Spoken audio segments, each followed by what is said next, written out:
c'est quoi le gluten? Mais tu peux manger ça, c'est du pain aux céréales. Ah ouais, même la bière, tu peux pas? Oh, ça va, c'est juste un gâteau.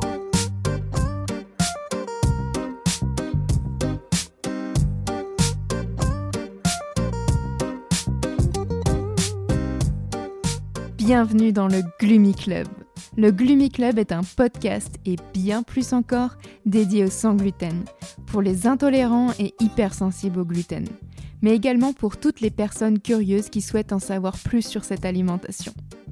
Dans ce club, tu trouveras des échanges, des partages d'expériences et des patients qui ont entrepris sur le marché du sans gluten. J'espère te faire découvrir des marques, des personnes, des parcours qui te permettront de te sentir moins seul ou d'en apprendre plus sur ce domaine. Je suis très heureuse de vous accueillir pour ce nouvel épisode du podcast. Aujourd'hui, je vous fais découvrir ma conversation avec Aurélie du compte Instagram Aurénoglu. Aurélie a 28 ans et vit à Bordeaux. Elle est diagnostiquée de la maladie cœliaque depuis la fin d'année 2020. Tout a débuté l'été 2020 lorsqu'elle a commencé à être malade. Très grosse fatigue, problèmes digestifs et plusieurs malaises. Suite à un de ces malaises, elle appelle SOS médecin et on lui diagnostique une mononucléose. Elle reste donc pendant plusieurs semaines et mois avec ces symptômes qui l'handicapent au point de revenir vivre chez ses parents et d'être alitée pendant 3 mois. Après de multiples examens, scanners, IRM, le diagnostic tombe suite à une prise de sang. Elle est atteinte de la maladie cœliaque. Elle entame donc un régime sans gluten et reprend peu à peu une vie normale. Aurélie décide de reprendre sa vie en main et s'en va au Canada travailler. De retour en France, elle enchaîne les voyages et nous raconte dans cet épisode son récent voyage au Mexique durant le mois de décembre 2022. Plus rien ne l'arrête car Aurélie repart pour une nouvelle aventure, la Nouvelle-Zélande pour 1 an en 2023. Je vous laisse à ma conversation et vous souhaite une excellente écoute. Bonjour Aurélie, merci d'avoir accepté l'invitation. Merci à toi de m'avoir invitée, je suis trop contente. Trop chouette. Pour raconter un peu ton parcours, donc toi tu as 28 ans et tu vis à Bordeaux. Donc tu as commencé à être malade à l'été 2020, si je ne me trompe pas. Un peu comme moi, je dirais. Exactement. C'est ça, été 2020 et j'ai mis beaucoup de temps à être diagnostiquée parce que au début on pensait que j'avais la mononucléose. Et donc ça fait que je m'alertais pas en fait sur le fait que j'étais fatiguée, que ça prenait du temps et qu'il n'y avait pas d'amélioration. Et au fur et à mesure des mois, je me suis rendu compte que c'était pas normal, même mon médecin. Donc on a fait plein d'examens. J'ai fait un IRM cérébral, un scanner du thorax, une dizaine de prises de sang, jusqu'à du coup décembre 2020 où j'ai eu le diagnostic de la maladie cœliaque via la prise de sang. Et j'ai fait la fibro en mars 2021. Donc c'est là où officiellement j'ai su que j'avais vraiment cette maladie. Ok, donc en fait, tes symptômes ont commencé à l'été 2020 et entre l'été justement et la fin d'année 2020, c'était des rendez-vous avec les médecins qui ne trouvaient pas forcément ce que tu avais en fait, c'était ça? Ouais, c'est ça exactement. En gros, j'étais en colocation moi et je voyais petit à petit, je commençais à être très fatiguée, à avoir des problèmes de digestion et j'ai fait 2 malaises en octobre chez moi où j'ai fini chez SOS médecin et suite à ça, j'ai passé 4 mois moi chez mes parents où j'ai mangé énormément de gluten, beaucoup plus que chez moi. Et du coup, mon état s'est empiré et voilà, ma mère s'occupait de moi, elle m'apportait à manger au lit, elle m'aidait à marcher. Enfin, voilà, j'étais vraiment épuisée, j'avais des vertiges et voilà, c'était long. Justement, pendant que tu avais ces symptômes-là, donc eux pensaient que c'était la mononucléose que tu avais, c'est ça? C'est ça, en gros, quand j'ai fini chez SOS médecin en octobre, on m'a dit la mononucléose, ça peut mettre 1 mois et demi, à vraiment avoir des symptômes sévères. Donc tout le mois de novembre, j'étais en mode bon bah je suis en plein dans la mononucléose, c'est normal. Et là début décembre, ça commençait à être vraiment long. Et c'est là où on a fait d'autres examens et heureusement. Oui, c'est ça. En décembre, donc tu as ta prise de sang et là, du coup, les anticorps étaient positifs pour la Exactement. maladie cœliaque, mais tu as dû continuer à manger du gluten pour faire la fibroscopie ou En pas? fait, non, j'ai pas spécialement continué à manger du gluten parce que la fibro était 2 mois après. OK, Et ouais. au bout de 2 mois, t'as Mmh. quand même l'intestin bien détruit et c'est suffisant pour pouvoir faire une fibro. Donc non, tu sais, je pense que j'ai fait entre le mois de janvier et le mois de mars, j'ai dû faire une ou deux erreurs où j'ai mangé, tu vois, des lentilles avec des traces, où Mm. j'ai mangé un bout de pain en pensant qu'il était sans gluten alors que non. Mais voilà, sinon je mangeais quand même sans gluten. Une fois que tu as eu ton diagnostic, c'est la maladie cœliaque, tu as été accompagnée justement par ton professionnel de santé pour maintenant, quelle va être ma vie? Quels sont un peu les impacts au quotidien? Bah non, pas tant que ça, tu sais, il m'a juste dit: «Tu es allergique, au gluten». Enfin, tu vois, il m'a même pas dit le bon terme. Ouais, c'est ça. Et non, et puis après, tu sais, tu sors de la fibro, en plus on te donne un gâteau, rempli de gluten, Ah moi j'ai donc pas eu de gâteau après ma fibro. c'est vrai, non, non, j'avais eu un jus de pomme et un petit gâteau, du coup, j'ai demandé un wrap de jus de pomme, tu vois, en compensation. Mais non, non, c'est vrai qu'on te dit rien et tu te retrouves un peu toute seule. Du coup, tu vas sur le site de l'APDIAC, tu t'adhères et Mmh. là, tu as plein de documentation. Pour le coup, on t'explique comment te faire rembourser les produits, on t'explique comment lire les étiquettes. Donc, l'APDIAC, c'est de la vraie source d'information fiable. Et après, on commence à aller sur les groupes Facebook, donc, qui peuvent être très anxiogènes, comme tu disais dans tes podcasts précédents. Voilà, tu t'abonnes à des comptes Instagram pour un peu échanger avec des filles qui ont la même maladie que toi. Enfin, c'est un peu, tu fais comme tu peux, quoi. C'est ça, ouais.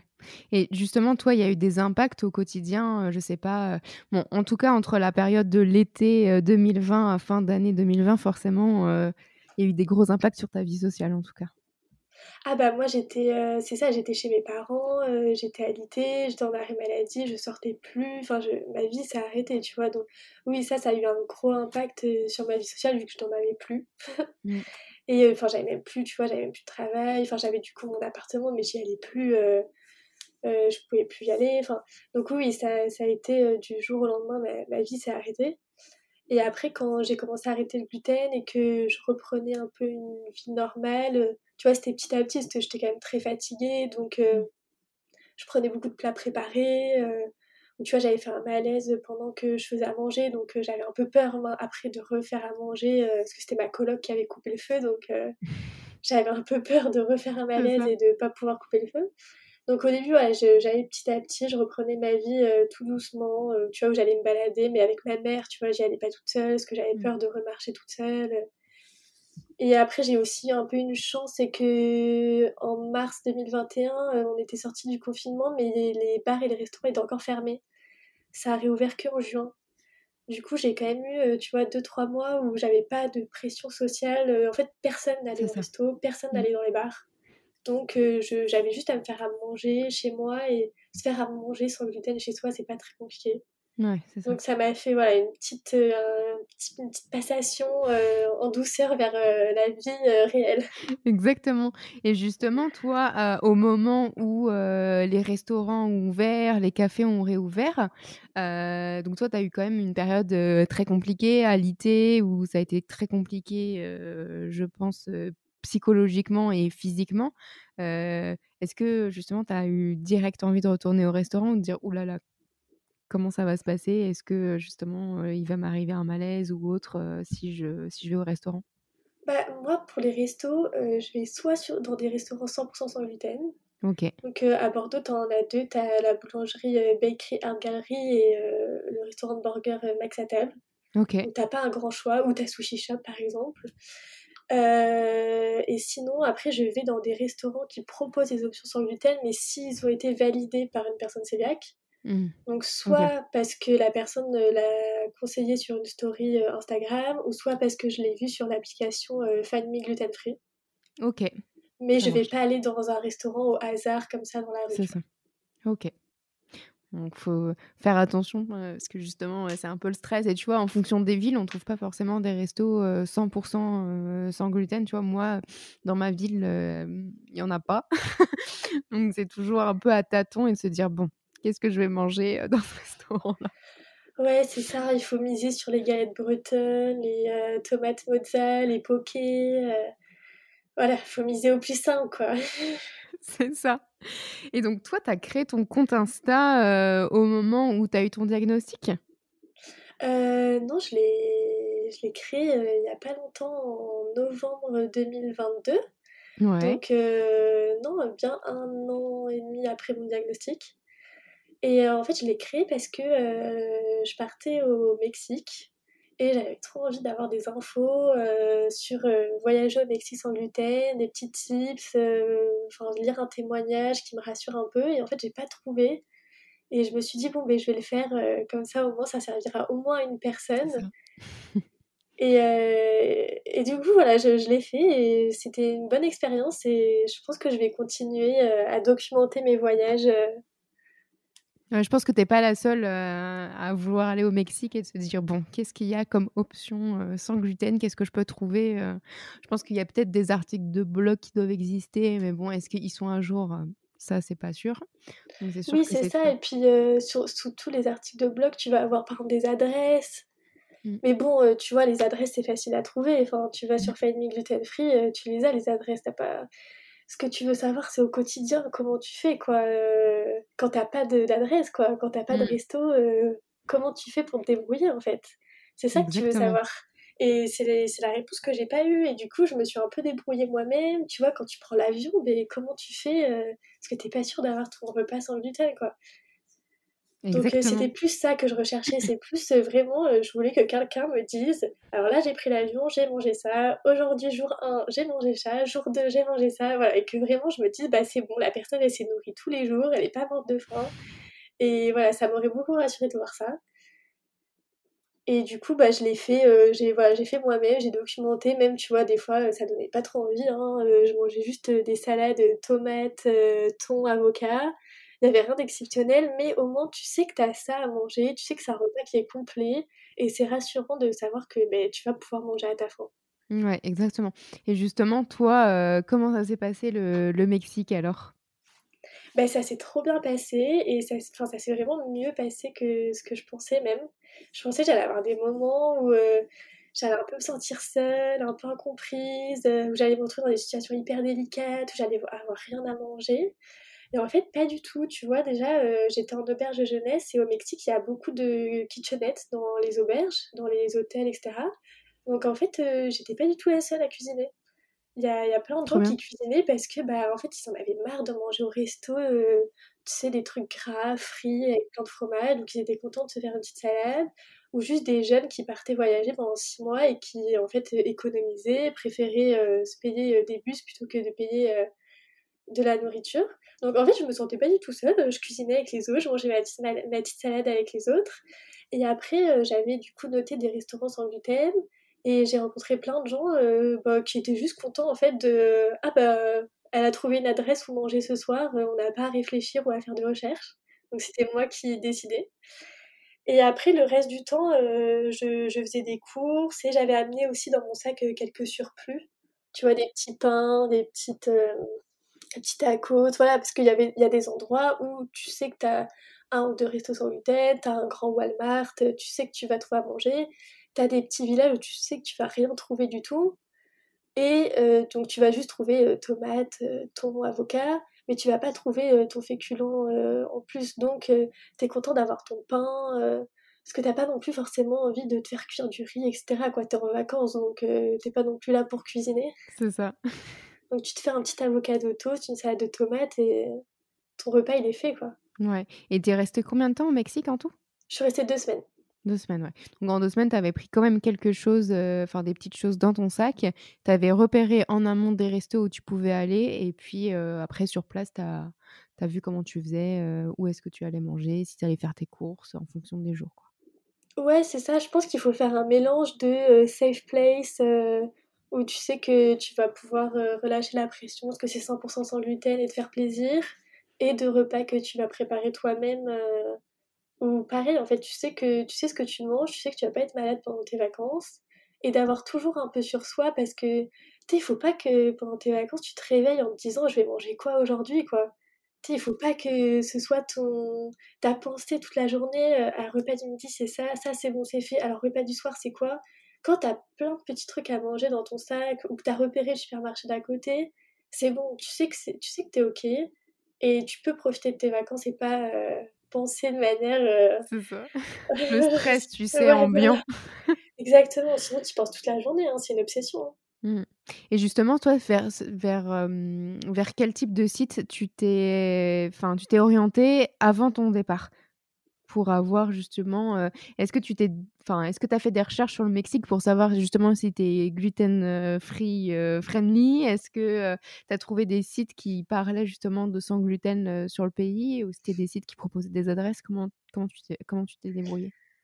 Ouais, c'est ça, j'ai lu un peu les articles de blog et il y en avait beaucoup qui disaient qu'en effet, c'est gluten free friendly dans le sens où tu as beaucoup de produits à base de maïs, mais en fait, ces produits sont souvent, mélangés avec du blé.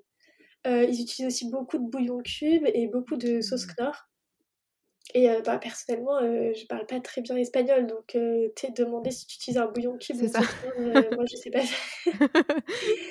Donc en fait, je pense que si tu es hypersensible au gluten, le Mexique, c'est incroyable, hein.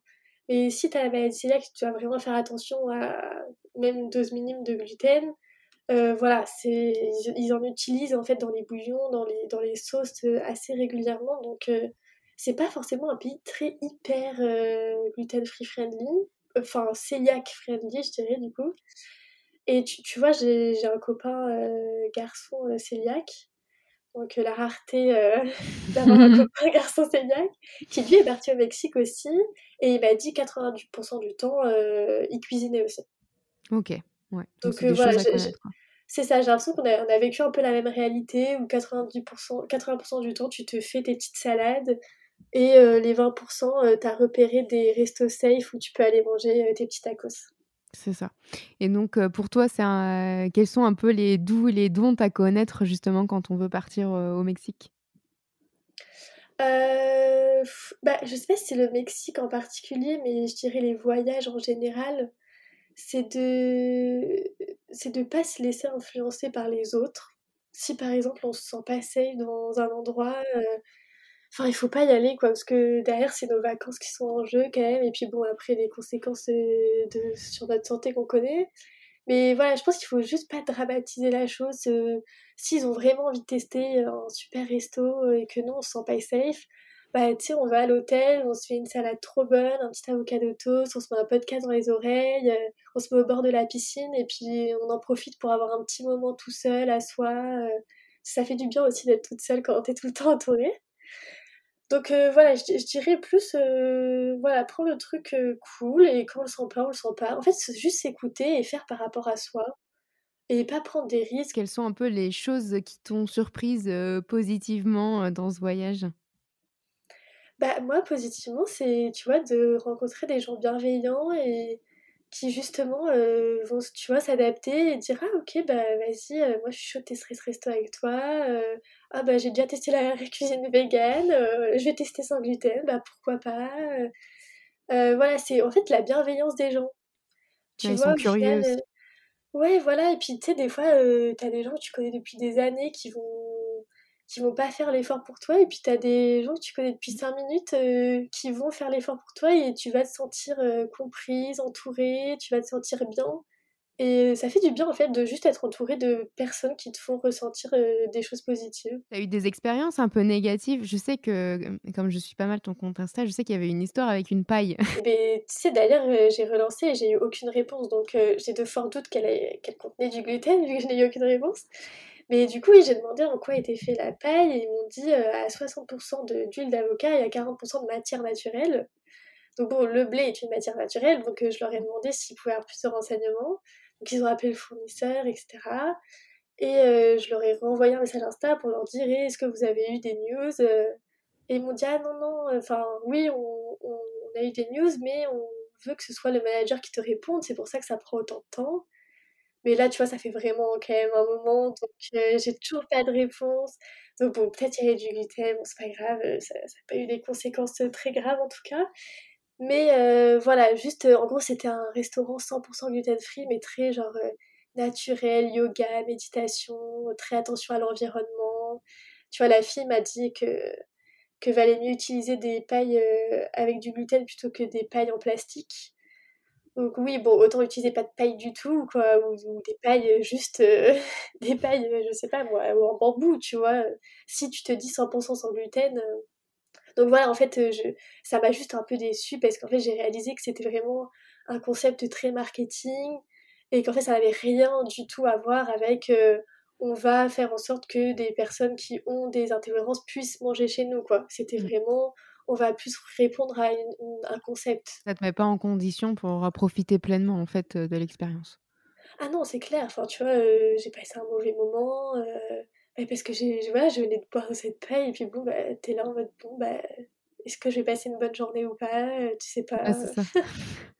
Est-ce que je vais être malade dans 1 heure? Et après, moi, j'ai aussi vécu une mauvaise expérience l'année dernière à l'île de la Réunion où je suis partie avec des potes et pour le coup, ils étaient très peu compréhensifs et bienveillants. Et c'est-à-dire que, tu vois, on rentrait de la plage, je leur demandais est-ce qu'on peut s'arrêter au supermarché. Ils me disaient oh non, on veut rester plus à la plage et tout, après on va perdre du temps, etc. Donc, tu vois, genre vraiment un fort manque d'empathie. Bon, après ce voyage, j'en ai parlé à mon ami qui s'est excusé, etc. Mais j'ai vécu une mauvaise expérience parce que j'étais du coup sur l'île de la Réunion où t'es beaucoup dépendant de la voiture. T'as pas des petits supermarchés partout, donc je pouvais pas aller faire mes courses toute seule. Et du coup, j'étais dépendant d'eux pour aller faire les courses. Et j'avais ramené quelques gâteaux de Bordeaux, mais pas non plus énormément. Et du coup, j'en suis venue à devoir faire des rations, tu vois. Donc quand tu commences à te rationner, à te dire j'ai faim mais je vais manger moins parce que demain je veux manger, tu passes pas un bon moment, Ouais, tu c'est vois. Et sûr. pour le coup, du coup, tu te sens incompris, tu te sens seul. Enfin voilà, tu te sens pas dans des ondes positives. Donc non, clairement, j'ai vécu un mauvais voyage. Donc c'est pour ça que maintenant je conseille soit partez seul, au moins vous êtes tranquille, ou partez avec des gens juste qui vous aiment vraiment sincèrement, qui sont empathiques, qui sont bienveillants. Parce qu'en fait, la plupart des gens, même s'ils vous connaissent pas, sont quand même empathiques et bienveillants. Tu vois, quand j'ai rencontré des gens de Berger Jeunesse, je les connaissais depuis 5 minutes, tu leur expliques que tu as une maladie, la plupart des gens quand même sont compréhensifs et vont dire ah ok bah pas de souci, je comprends, on va faire en sorte que tu te sentes bien. Donc voilà, les gens empathiques et bienveillants existent. Donc C'est ça. voilà, pas la peine de s'entourer de personnes qui ne le sont pas. Il y en a plein d'autres qui sont là pour nous faire sentir bien aussi. Quelles sont tes prochaines destinations? Je crois qu'il y a la Nouvelle-Zélande, si je dis pas de bêtises. Oui, c'est ça. Ben là, je pars vivre en Nouvelle-Zélande. Donc c'est même pas un Trop voyage, chouette. c'est ça. Je pars y vivre pendant 1 an. Donc j'ai vraiment super hâte. J'ai déjà repéré plein de restos sans gluten. Et là-bas, tu sais, c'est un pays anglo-saxon, donc c'est comme en Australie, au Canada, ils sont très avancés sur le sujet et dans les supermarchés, t'as plein de produits. Donc je sais que la vie là-bas sera douce et facile. Et voilà, et puis après on verra, je pense l'Amérique du Sud, l'Australie. C'est des beaux voyages, ça. Oui, exactement.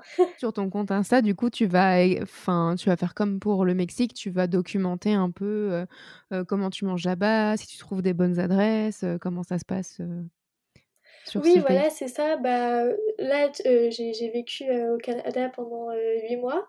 Donc, j'ai déjà pas mal d'infos sur le Canada que je vais partager sur mon compte. Tu vois, je suis aussi allée à New York.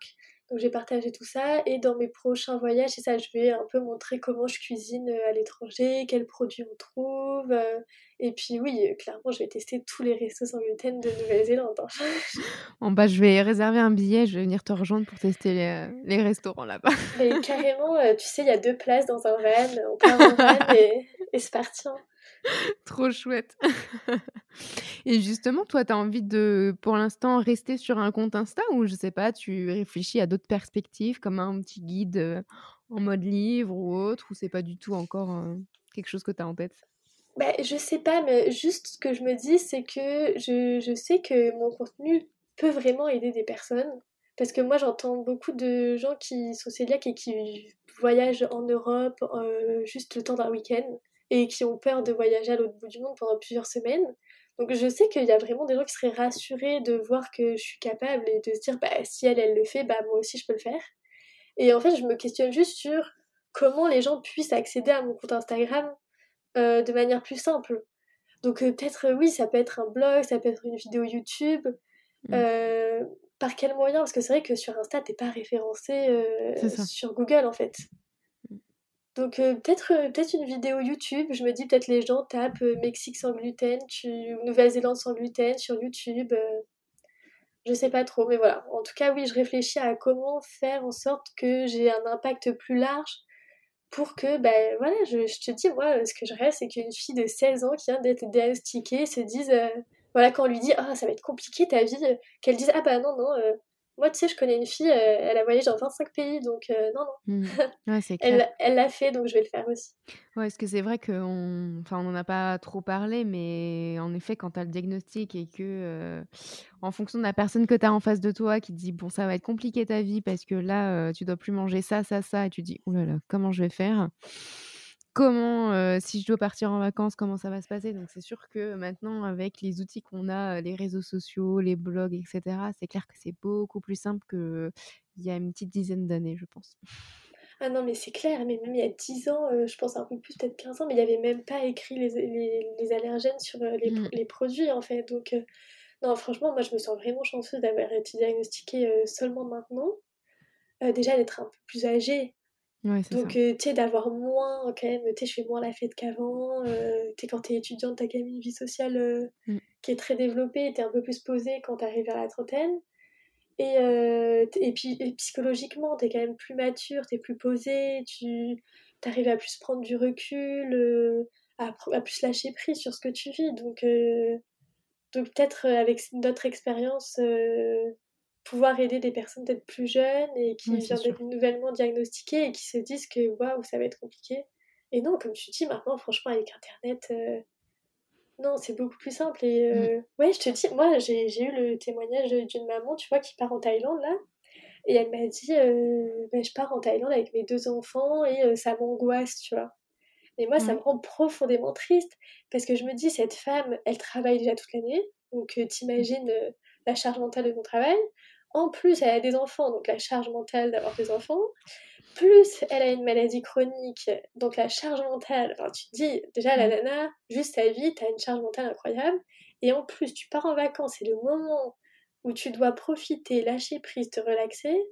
En fait, c'était un moment angoissant, tu vois? Mmh. Mais ce qu'on comprend, c'est angoissant de partir sans gluten et ça me rend tellement triste de me dire que cette personne, du coup, ne peut même pas profiter de 2 semaines par an de vacances relaxantes à cause de cette maladie et du coup, un peu, j'ai envie de transmettre des tips et des conseils sur, bah non, tu vas profiter de tes vacances et tout va bien se passer, tu vas pas être malade et tu vas pouvoir profiter et tu pas obligé de juste partir, en Italie pendant 3 jours, quoi. Tu Ouais, peux c'est partir sûr. à l'autre bout du monde pendant 2-3 semaines et il y a aucun souci.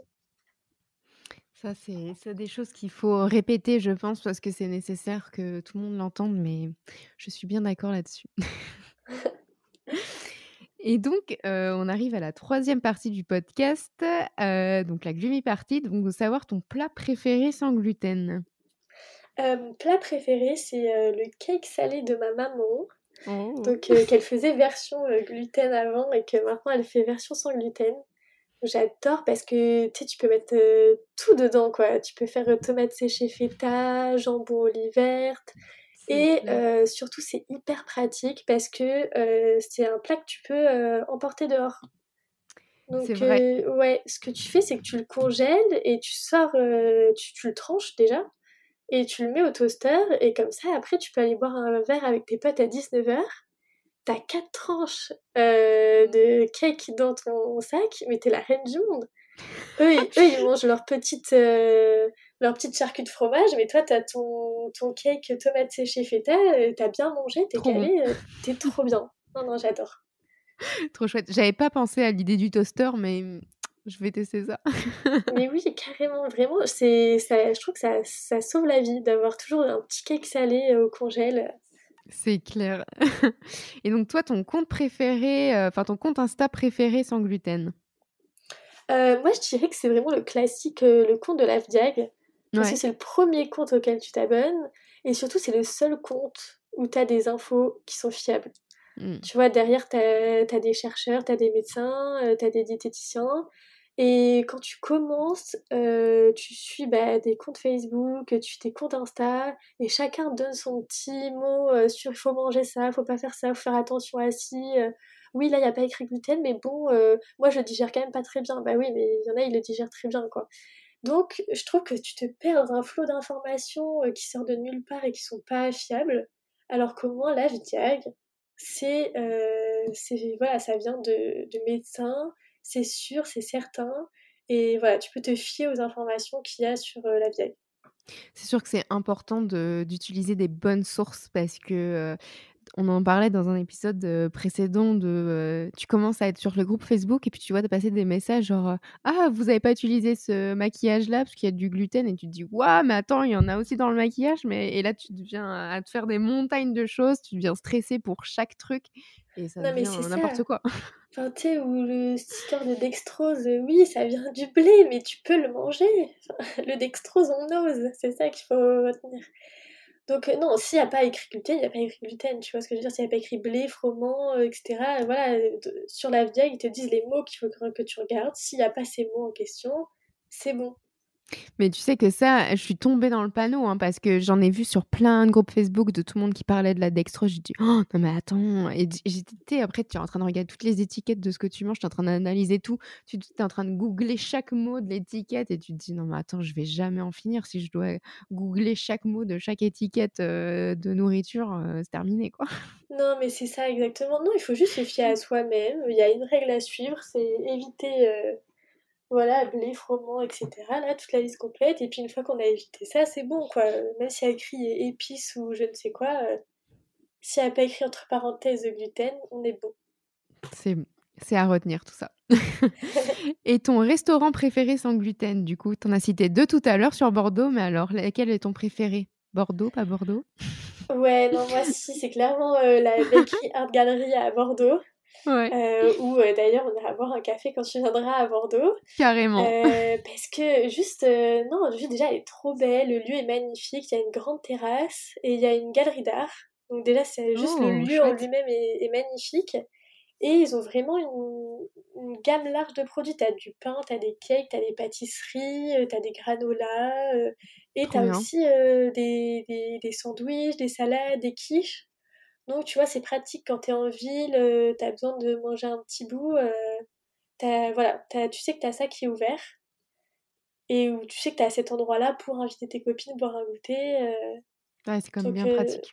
ouais, non, franchement, on appelle ça la bague Ah! entre connaisseurs, Bakery Art Gallery. Trop Donc drôle. on ira à la bague ensemble, Lorraine, Eh ben, écoute, je prends note et dès que je viens sur Bordeaux, je te tiens au courant. avec plaisir. Super, bah, merci beaucoup Aurélie. Merci à toi, Lorraine.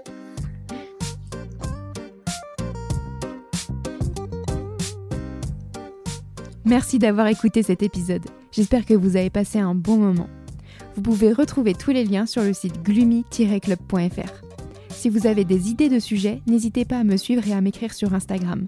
Abonnez-vous au Gloomy Club sur votre plateforme de podcast préférée. Afin de soutenir le podcast, laissez une note et un avis sur Apple Podcast. Cela permet de faire connaître le Gloomy Club. Je vous dis à la semaine prochaine pour un nouvel épisode. Bye!